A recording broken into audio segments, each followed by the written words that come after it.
This continues our presentation on joining tables. Now, where we left off is with this example. It asks to find the authors of the book Secrets of Silicon Valley. Now, if you may recall that there's an author table and a book table and a table in between them to glue everything together, because we've got to go through 3 tables to get an answer to this. Well, I'm going to go ahead 2 slides to look at the database diagram. Here's the author table with Social Security number as its primary key, the book table with the ISBN as its primary key, and both those tables connect to the book author table that has the combination primary key of both the SSN, Social Security number, and the ISBN number. So we connect through both. So we have to go through this table connecting on the Social Security number, and then once we have that connection, we use the ISBN number to then connect to the book table. This ties all 3 tables together, so all the information in these columns, and these columns are available to be presented in our select statement. I'm going to go back to the slide we were on now, and here's walk through the statement. So we're getting the last name, first name, and title from the author, join to the book author table using the Social Security number. That's the connecting column. Now, book author joins book using the ISBN number. Additionally, we have some criteria, and we specify that criteria in the where clause, where title equals Secrets of Silicon Valley. All right, let's go ahead and run this statement. I have preloaded it here, and I'm going to run it now.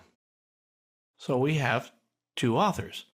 Ann Dull and Cheryl Hunter are both authors on the Secrets of Silicon Valley. Now, all the columns are available to me. This is from the book table. That's from the author table. I could even put the author order on here. That's from the book author table. Let's try that one. And we can see that Ann Dull is listed first and Cheryl Hunter is listed second on the book title. Let's go back. Now, joins may be planned, like we just did. We had primary keys and foreign key relationships. You may recall that a foreign key is any column or set of columns in one table that refers back to the primary key value in another table. Joins do not have to be planned. If I had an editor's table with an author's table, I could join on the city column. There's a city column on the publisher table as well. I could join that to the author table. Here's the database diagram again, and you can see this again. I have a city here in the author, and I have a city in the publisher. Neither one of them are primary keys or foreign keys, but they can be joined. You can make any join that you want in a relational database. It's up to you to figure out whether that join makes sense, if it solves a real-world problem that you need solving.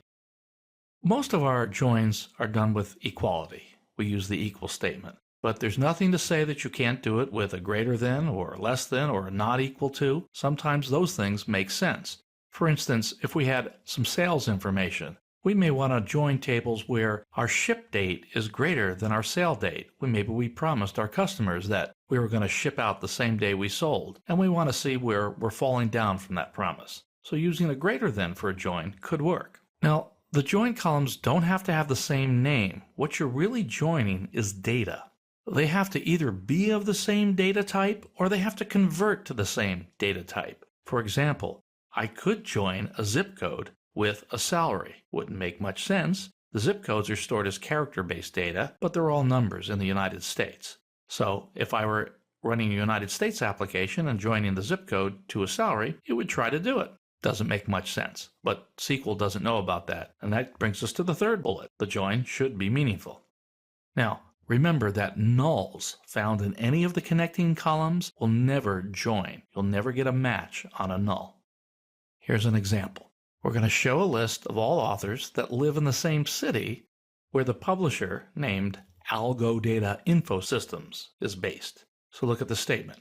I've got last name, first name, city, author, joining the publisher, and I'm using the city column. Since it's city equals city, I can just use the using instead of the on. Again, I add some criteria here, where name is Algo Data Info Systems. Let's go ahead and run that statement. I've got it here. I'm going to copy it into my interface. And now I'm going to run the statement. So we have Carson Sherrill and Abraham Bennett. They live in Berkeley, and that's where Algo Data Infosystems is based as well. We could check that out if we weren't confident we could run a separate select statement, but trust me, the SQL works. Now, when you run a statement, you're going to get a row returned for every successful join, and data may appear to be replicated in the display. That doesn't change the data. Replication can happen when I get less than all the columns. Maybe I just get a first name or last name from something, and that matches the criteria in more than one place. So the first name and last name might repeat in display. So just be aware that that can happen. Here's a little exercise. We're going to show a list of the authors whose last name is Ringer and show the city they live in, but only if they've written any books. This is a little bit different. In the past, we've had some kind of other criteria, but how do we know whether somebody's written a book? I have one last note here to put the statement last name order. Let's look at the answer. I select last name, first name, and city. Author joins book author. Remember the table that has both the Social Security and ISBN number. If you have written a book, you're going to have a row in the book author table. If you're an author we have in our database, but you have not yet written a book, there'll be no row there.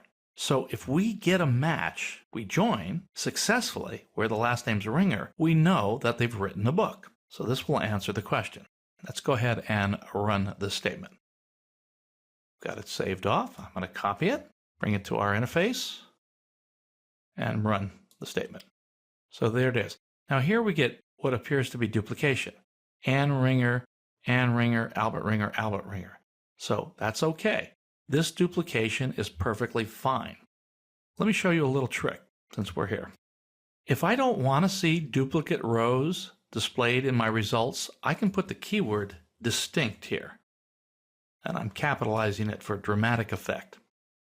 Click again, and it won't repeat a whole row that has the same data on it. So that's one way to eliminate duplicates from display.